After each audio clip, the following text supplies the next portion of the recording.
अस्सलाम वालेकुम and welcome to my YouTube channel. उम्मीद करता हूँ आप खैरियत से होंगे। हमारी आज की कहानी का उन्वान है जिन्नात के बच्चे और ये कहानी हकीकत पे मबनी है। ये कहानी साकिब नामी लड़के की है जो लाहौर में एक होटल में मैनेजर था। उसके दो बच्चे थे, एक लड़की का नाम अहमद था और दूसरी लड़की जिसका नाम शानज़े था। उसकी बीवी का नाम आमना था जो बहुत नेक और तहज्जुद गुजार औरत थी।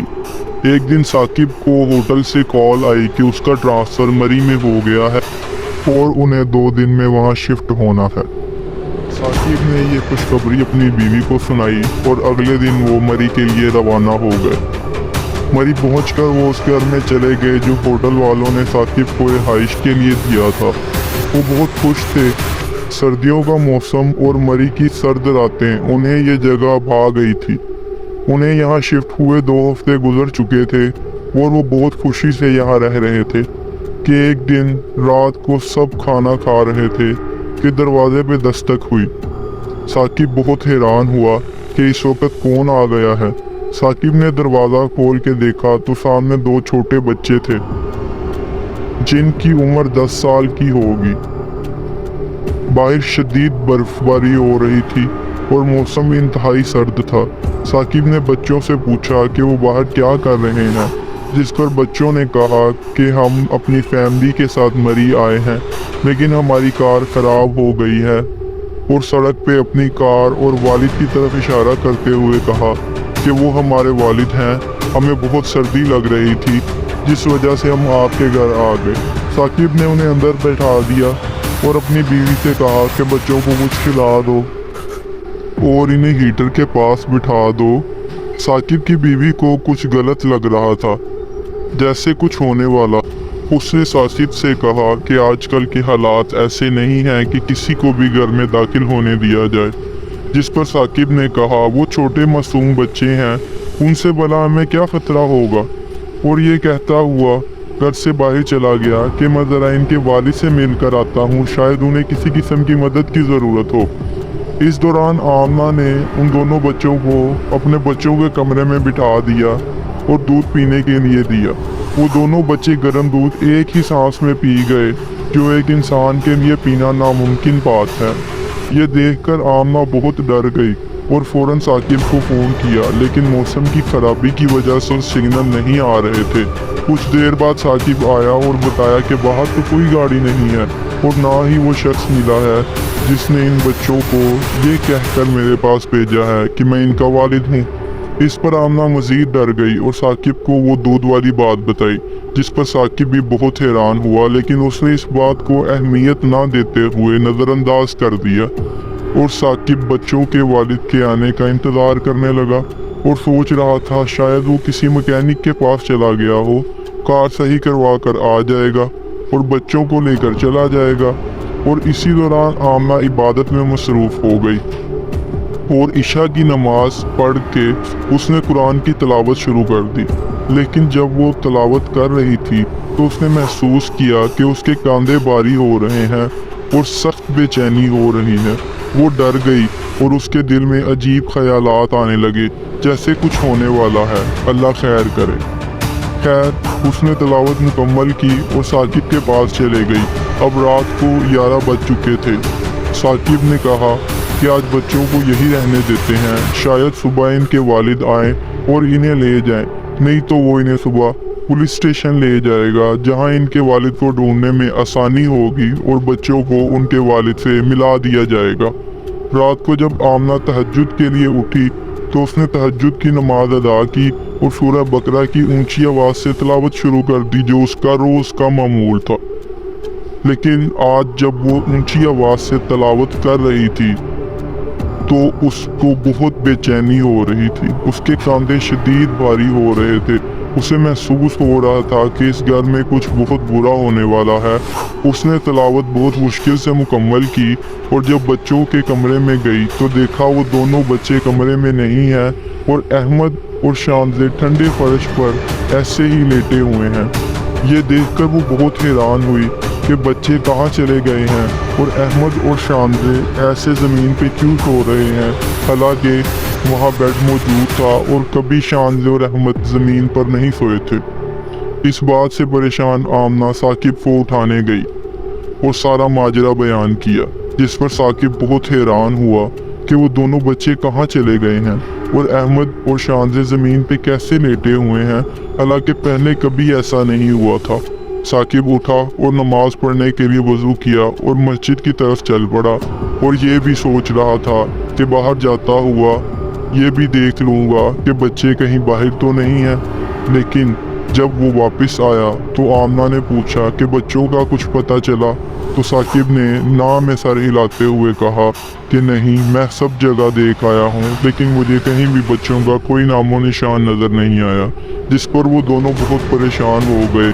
सुबह हस्बे मामूल नाश्ता करने के बाद साकिब होटल चला गया। सारा दिन काम करने के बाद घर आया तो थोड़ा परेशान था। आमना ने वजह पूछी तो बताया कि आज होटल पे पुलिस आई थी और बच्चों का पूछ रही थी। अब ये दोनों डर गए और सोचने लगे कि कहीं कोई हमें इसका जिम्मेदार ना ठहरा दे। खैर वो दोनों सो गए। रात को तकरीबन 1 बजे आमना की आँख खुली तो उसको अहमद की आवाज़ें आ रही थी। ऐसा लग रहा था कि अहमद किसी के साथ खेल रहा है और वो आवाज़ें उनके घर के पीछे वाले लॉन से आ रही थी। आमना बहुत परेशान हुई कि रात के इस टाइम अहमद लॉन में क्या कर रहा है। आमना ने साकिब को उठाया और उसे साथ चलकर देखने का कहा। वो दोनों लॉन में पहुंचे तो उन्हें महसूस हुआ कि जैसे अहमद किसी अनदेखी मखलूक से खेल रहा है और बातें कर रहा है, जिस पर वो दोनों बेहद डर गए और अहमद से कमरे में जाने का कहा, जिस पर अहमद ने उन दोनों को बहुत दूर कर देखा। उसकी आंखें लाल हो गई थी। अहमद ने आमना को धक्का देते हुए अपने कमरे की जानिब दौड़ लगाई। आमना गिर गई। साकिब ने आमना को उठाया। आमना ने साकिब से कहा, अंदर शानजे भी सो रही है, कहीं अहमद उसे कोई नुकसान ना पहुंचा दे। वो दोनों जब कमरे की जानिब भागे तो कमरा बंद हो चुका था और अंदर से अहमद और शानजे के लड़ने की आवाज़ें आ रही थी और शानजे के रोने की आवाज़ें मुसलसल ज़्यादा होती जा रही थी। आमना ने फ़ौरन कमरे की चाबियां ली और दरवाज़ा खोला, और जब दरवाज़ा खोला तो सामने का मंजर देखकर दोनों के पाँव के नीचे से ज़मीन निकल गई थी। उन्होंने देखा कि शानजे ज़मीन पर गिरी हुई है और अहमद छत पे उल्टा होकर चल रहा है। आमना ने ऊंची आवाज़ से आयतल कुर्सी पढ़ना शुरू कर दी, जिस पर कुछ देर बाद अहमद नॉर्मल हुआ और पीछे बेड पर आकर गिर गया। जैसे ही अहमद नीचे गिरा तो आमना ने उसे पकड़ लिया और उस पे आयतल कुर्सी पढ़कर दम करना शुरू कर दिया। अचानक साकिब को पता नहीं क्या हुआ, उसने आमना को पकड़ा और मारना शुरू कर दिया और कहने लगा कि ये सब तुम्हारा कसूर है, तुम ही मनहूस हो, ये सब कुछ तुम्हारी वजह से ही हो रहा है, अपनी बेटी को उठाओ और मेरे घर से दफा हो जाओ। ये कहते हुए उसने आमना को सर से पकड़ा और घर से बाहर निकाल दिया। अब शानजे और आमना सख्त सर्दी की रात में बाहर बैठे हुए थे। आमना ने शानजे को गोद में बिठाया हुआ था और मुसलसल साकिब से अंदर ले जाने के लिए भीख मांग रही थी, लेकिन साकिब का गुस्सा था कि ठंडा ही नहीं हो रहा था। सुबह फजर का वक़्त हो गया था। सब लोग नमाज पढ़ने के लिए मस्जिद जा रहे थे और आमना को घर के बाहर बैठा देख रहे थे। आमना शर्म से पानी पानी हो गई थी। आमना को अचानक ख्याल आया कि शायद किसी चीज़ ने साकिब को काबू कर लिया है, वरना साकिब ने तो आज तक कभी उसे एक आंसू भी आने नहीं दिया था। वो कैसे उसे अचानक घर से बाहर निकाल सकता है। उसने साकिब को जहन में लाकर आयतन कुर्सी पढ़ना शुरू की और कुछ देर बाद ही साकिब ने दरवाज़ा खोल दिया और चुपचाप अंदर चला गया। उस रात उन्होंने आपस में कोई बात नहीं की। सुबह होते ही आमना ने अपने किसी जानने वाले पीर, जिन्हें वो शाह साहब कहकर बुला रही थी, को फ़ोन किया और सारा वाक़या बयान किया। शाह साहब ने कहा, बेटा मैं बहुत ज़्यादा बूढ़ा हो गया हूँ और इतनी दूर का सफ़र नहीं कर सकूँगा, लेकिन मैं तुम्हें 1 घंटे तक फ़ोन करके सारे मामले का हल बता दूँगा। अल्लाह अल्लाह करके वो 1 घंटा गुजरा और शाह साहब का फ़ोन आया। उन्होंने बताया कि ये मामला बहुत ज़्यादा संगीन है। 2 जिन्नात के बच्चे हैं जो तुम सबकी जान लेना चाहते हैं। शाह साहब ने आमना को एक गिर्द का बताया और उसे बढ़कर पानी पे फूंक मारकर साकिब को पिलाने का कहा, और एक बुजुर्ग का बताया जो वाह कैंट में बैठते हैं और उनसे मिलने का कहा। आमना ने ऐसे ही किया और दम किया हुआ पानी साकिब को पिला दिया, जिससे साकिब के सर में शदीद दर्द होने लगी और उसका जिस्म बहुत दर्द कर रहा था। साकिब ने कुछ देर आराम किया और बिल्कुल ठीक हो गया, लेकिन ये इलाज वक्ती था। इसलिए आमना ने साकिब को बताया कि शाह साहब ने किसी बुजुर्ग से मिलने का कहा है, वो कैंट में बैठते हैं और उन्हें अभी निकलना है। वो दोनों जब निकलने के लिए तैयारी कर रहे थे, तभी वॉशरूम में किसी चीज़ ने ज़ोर से साकिब को धक्का दिया, जिससे साकिब ज़मीन पे गिरा और उसके सर पे शदीद चोट आई। आमना ने साकिब को पकड़ा और उसके सर पर पट्टी बांध दी। आमना ने साकिब से कहा कि मैं कामरान को फ़ोन कर देती हूँ, वो आकर हमें यहाँ से ले जाएगा, क्योंकि आपसे अब गाड़ी नहीं चलाई जाएगी। कामरान थोड़ी देर तक आ गया और वो सब शानजी और अहमद को साथ लेकर वहाँ से निकल गए। वाह कैंट की जानिब चलते हुए जैसे ही वो सफ़र कर रहे थे तो उनकी मुश्किलात में इजाफा होने लगा। जो मौसम घर से निकलते वक्त बिल्कुल साफ था, वो अचानक खतरनाक तूफान की सूरत इख्तियार कर चुका था। किसी भी तरह उन्हें रोकने की कोशिश की जा रही थी कि वो वहाँ तक ना पहुँच सकें, लेकिन बहुत सी मुश्किलात के बाद आखिर बताए हुए एड्रेस पर वो पहुँच गए। बुजुर्ग से मुलाकात करने के बाद बुजुर्ग ने साकिब से कहा कि इस मामले को हल करने के लिए उन्हें साकिब के घर जाना पड़ेगा, और कुछ देर इंतज़ार के बाद वो सब दोबारा साकिब के घर के लिए निकल पड़े। कुछ दूर जाने के बाद बुजुर्ग ने साकिब से कहा कि पहले हमें तुम्हारे होटल जाना होगा। वो होटल पहुँचे और होटल की पार्किंग में कुछ देर गुजारने के बाद कार में आकर वापस बैठे और उन्हें वापस घर जाने के लिए कहा। जब वो सब लोग घर पहुंचे तो घर की हालत देखकर उन्हें यकीन नहीं आ रहा था। घर की हालत ऐसी हो गई थी जैसे वहाँ कोई तूफान आया हो। घर की हालत थोड़ी सी ठीक करने के बाद बुजुर्ग ने अपना अमल शुरू कर दिया। जैसे ही बुजुर्ग का अमल पूरा हुआ तो उन्होंने सबसे थोड़ी देर के लिए आराम करने का कहा। इसी दौरान आमना भागते हुए आई और कहने लगी कि अहमद को पता नहीं क्या हो गया है। वो सब अहमद को देखने के लिए जब कमरे में पहुंचे तो अहमद के हाथ पांव मुड़े हुए थे और वो अजीब अजीब आवाज़ें निकाल रहा था, जिस पर बुजुर्ग को बहुत ज़्यादा गुस्सा आया और उन्होंने जलाल में आते हुए कहा कि क्या तुझे पता नहीं लगा अभी तक कि मैं कौन हूँ, चली जा यहाँ से। और साथ ही कोई पढ़ाई शुरू कर दी, जिस पर अहमद की तबीयत थोड़ी सी बेहतर होने लगी। अब अचानक कमरे में पड़ी चीज़ें इधर उधर गिरने लगी और ऐसा लग रहा था जैसे कमरे में कोई तूफान आ गया हो।